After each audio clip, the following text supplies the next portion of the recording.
Welcome back, brothers and sisters. I am Braden. This is Langley Outdoors Academy, the place where we not only talk about what's going on in the gun world, but also how we're going to fix it together. And the content that I'm going to bring to you this Sunday morning is something that's a bit of an alarm, and I really don't like it, so I'm going to share it with you guys because we can't affect this change, but this is important because the governor of Tennessee, a Republican, is now calling a special session of their legislature to get red flag law attention. This is a big issue, particularly since the legislature just adjourned on Friday. Well, he's going to open a session immediately to talk about more red flag laws.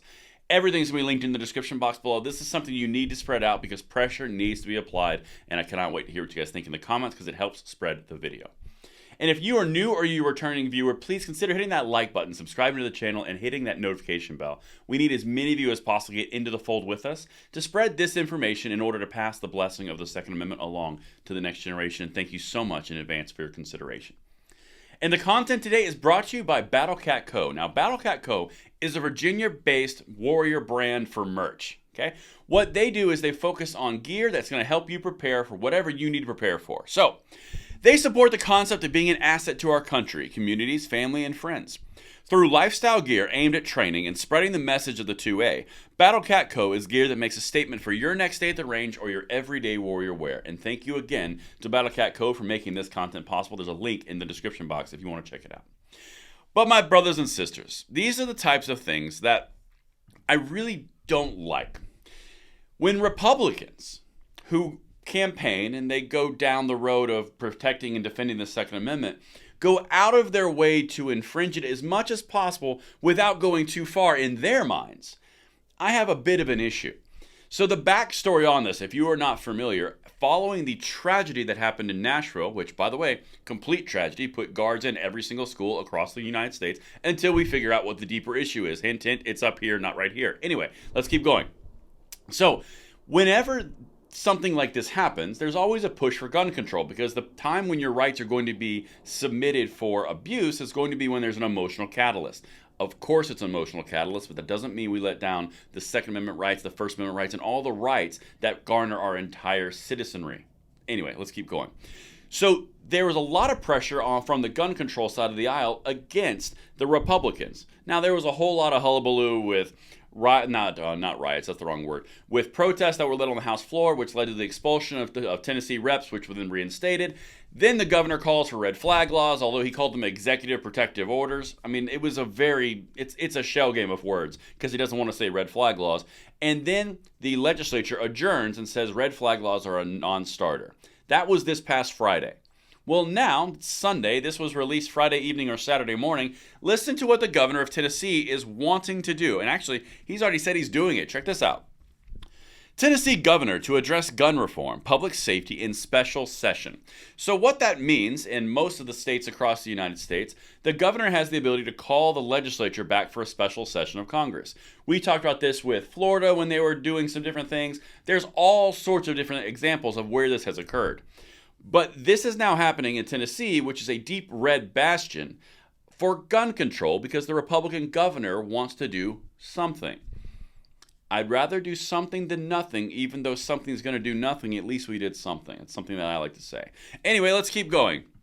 This is what's going on. Tennessee Governor Bill Lee, Republican, is set to call a special session of the state legislature to address gun reform and public safety following a school shooting in Nashville nearly a month ago.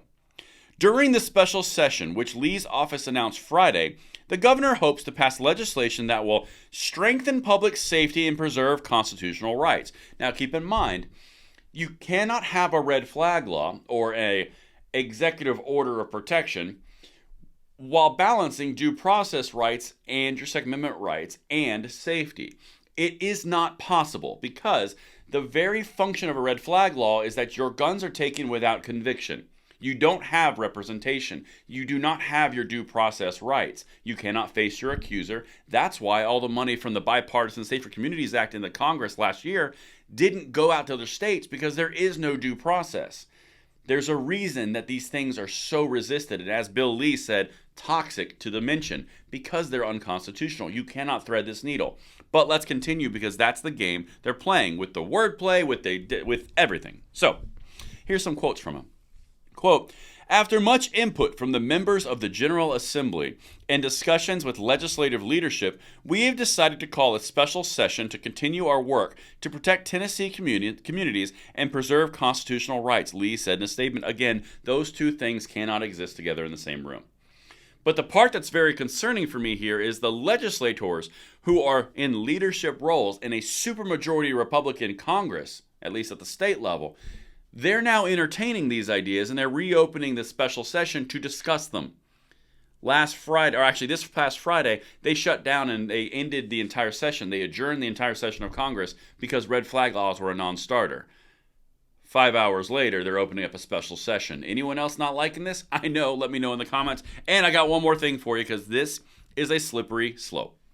Quote, there is broad agreement that dangerous, unstable individuals who intend to harm themselves or others should not have access to weapons, he continued. Now, again, keep in mind, this is already state law in Tennessee. A myriad of laws doing the exact same thing, but he wants something.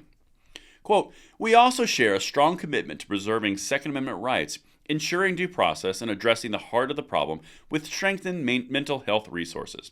I'm completely down with strengthened mental health resources. I'm not down with red flag laws.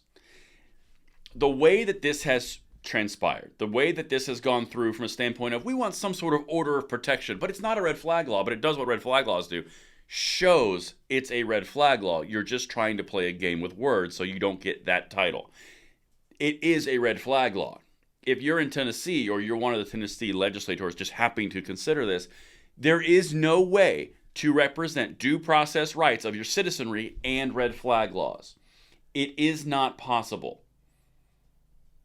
And I look forward to seeing what you put forward because it's not going to be, there's no way to find this. Anyway, that's what I've got. Let me know what you guys think in the comments below and spread this out. I will see you on the next one and have a great